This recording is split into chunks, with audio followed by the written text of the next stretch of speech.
You've just accessed Hardware is Forever, your source for the expert insights, ideas, and innovations you need to do more in the electronics manufacturing industry. From optimization to operations, join us as we put the pieces together for a better approach to manufacturing. Let's go. Welcome back to Hardware is Forever. I'm Chris Bentliff. Jay Patel is the CEO at Amtech. And Jay, it's good to be with you, as though I haven't seen you in a long time. And I like when we have conversations around the sort of scaffolding that you've put around you as a leader, but around your leadership team, and then is around your company. The places where you have found others who are, have some unique skill sets that can contribute either to offload from someone else or, more valuable, I think, to, in aggregate, create some new capability. Let's talk about that a little bit today. Let's talk about, I guess, what you look for in that support or in that scaffolding. How intentional is it for you? Or is it all just a matter of like, oh, I'm glad my network brought this person to me? Or let's just talk about that as a leader, but also as inside the company or as part of the leadership team. What's the impact of that? And what is the, especially if I'm listening and I'm running a company, but this isn't a strength of mine. I'll be curious about some of your things to avoid and best practices and ways this idea of surrounding yourself with outside experts makes you better. Yeah. So pound for pound, the biggest investment and the biggest return on investment that we received as leadership, as a company, and personally as we develop, as we grow on a personal level, is probably getting and surrounding ourselves with outside guides. And we could talk about this as as a personal side, but specifically talking about it as a business side. It has been a crazy experiment that we did, and amazing results that we've gotten. So we could talk about it. Definitely, we can dive into it. And I think there's a lot that needs to be said. And I think just bringing it back to just common sense reasons why we do it is valuable as well. Yeah, let's start there because we were just having a conversation that is a previous episode around this idea of I don't want to involve myself in some larger body of expertise because I know everything, or that's exhausting, or I'll figure it out on my own. And part of what you're describing is when you reach some level of organizational or personal or leadership maturity, you realize how stupid that is and how much faster and better your path will be when you can bring in somebody who doesn't just know how to do it, but can add something new to the whole equation to help you think of things you never thought of. So talk to me about that. What's been some of your experiences with it? What's been some of the outcomes that have been so productive for you? Yeah, I think, stepping back, big picture, point of view is, how do we learn and how do we grow is when we're children, nobody really taught me English. It is my second language, but nobody really taught me English. I just went to school and kind of copied what everybody said. And then once I could not learn from mimicking or copying other people, I had to do intentional studying to be able to further my ability to comprehend, compose, and speak in English. And, if we just take that simple example and apply it to life or to business, it's like, yeah, I can go into business. I can just understand what's going on, understand those patterns and learn them. But then at a certain point, you're going to hit a plateau, or you're going to hit a black wall, a brick wall or a ceiling. And then to get past that, there has to be intentional work that needs to be done. Like we go for formal education, we get our degrees. So there's intentional work that needs to be done. And I think in life and business, we forget that sometimes, that intentional work, intentional education needs to get done. And we found the best way to do it as businessmen is hire and surround yourself with experts so they can guide you. So let's just stick to the word guides. Like you need somebody else who can guide you so you can be intentional. Somebody's there you can ask questions to, and they can help you make a decision. Like, we just had our leadership team meeting. We had an outside industry expert who has played this game before. We had a question about sales and marketing. And we said, what about this? This is what we're thinking. And they directly told us that's not the right strategy. We need to do this. That just saved us 3 years, and so much money just from asking that one question. So I think it's just phenomenal what happens and how the benefit you can get. So like number one, for getting an outside guide, you get a transfer of knowledge rather than learning it by yourself. Like these guys have lived the life, they do have the experience. I'm not talking about age, but they have that experience that is more than yours. Like there could be a mechanic that's younger than me, but he has more experience fixing cars. So he's going to be more efficient and effective at fixing cars. So I think that just the knowledge transfer that we've gotten has been phenomenal.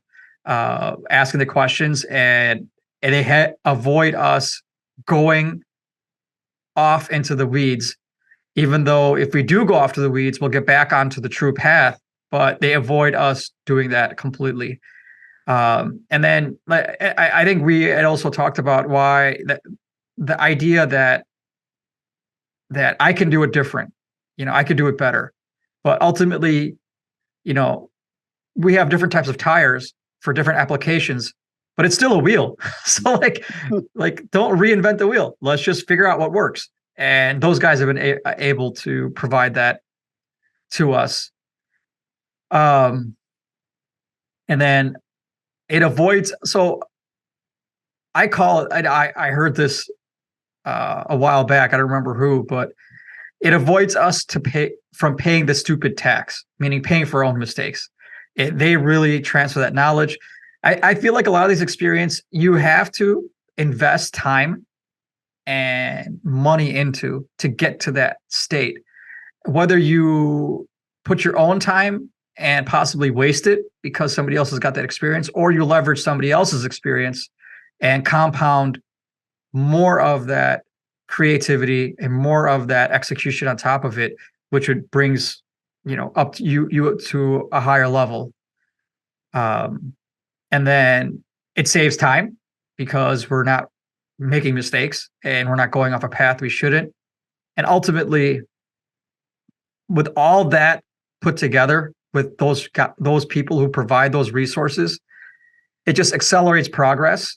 And when you're progressing, everybody's happy, and you feel good coming to work. You can really support your customers. You can grow your business. You can be less stressed out, and you can achieve the things you want to achieve in the business and even outside of the business. So having those guides are just, I don't know why we don't say like, hey, get a mentor. Like, right. Like, you're gonna step out in life, like just get somebody, like have a mentor. Like, doesn't matter if you have to pay them or they're your neighbor or they're your uncle. Like, it doesn't make a difference. Like, just get somebody. And we talk about getting a good interest rate, but nobody talks about getting a good, good mentor or a good guide in life and in business. And I think it's been, it's just made all the difference in our organization. We kept on, I think we were insane. We kept on making the same mistakes and then just doing the same patches, and we were just caught in that toxic cycle of just stagnation. And because of the leadership team that we have, it's been a breakthrough. And every time we meet, every time we talk, that's all we say is like, wow, there's a breakthrough. There's a breakthrough. There's a breakthrough. It's a testament to them and a realization that we have a lot to learn. I think we were talking, and they said, Jay, Dev, as owners and leaders of the company, you'll get there one day. And then I think we concluded that do not underestimate my ignorance. Like, I do have a lot to learn. I feel like you're self-deprecating in a way that's interesting, because I always learn a lot from our conversations. But this idea, I love your illustration, which is right on the nose of you asked a simple question that maybe this person answered in 5 minutes and saved you 3 years. Like, can you even imagine? Can you put like a dollar figure on such a thing? Just because you invited the right person in the room, just because you asked the right question, you had the right sort of attitude and mindset to do that together as a leadership team, you were interested in knowing more about a thing.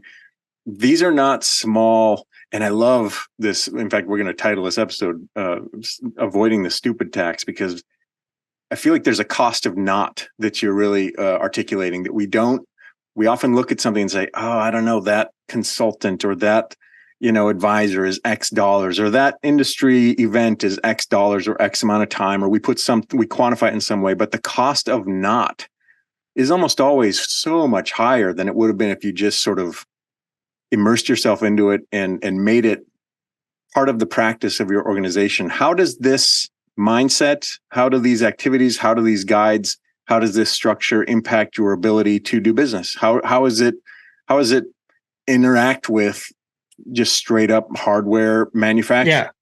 So, our podcast name is Hardware is Forever. And I think when you want to build something that's going to last forever, you can't make the mistakes that somebody else did. And I think you need to build upon that so that you mitigate all that stuff. Because when we build hardware, it's got to go out in the field and it's got to last for a long, long time. So having those guys really help us strategically not make poor decisions that can affect our customers and affect their product out in the field. Then once the customers know that they're getting a good quality product that's going to last in the field, it leads to higher customer satisfaction and profitability. That means our customers and our profitability and our customers' customers and our customers' profitability.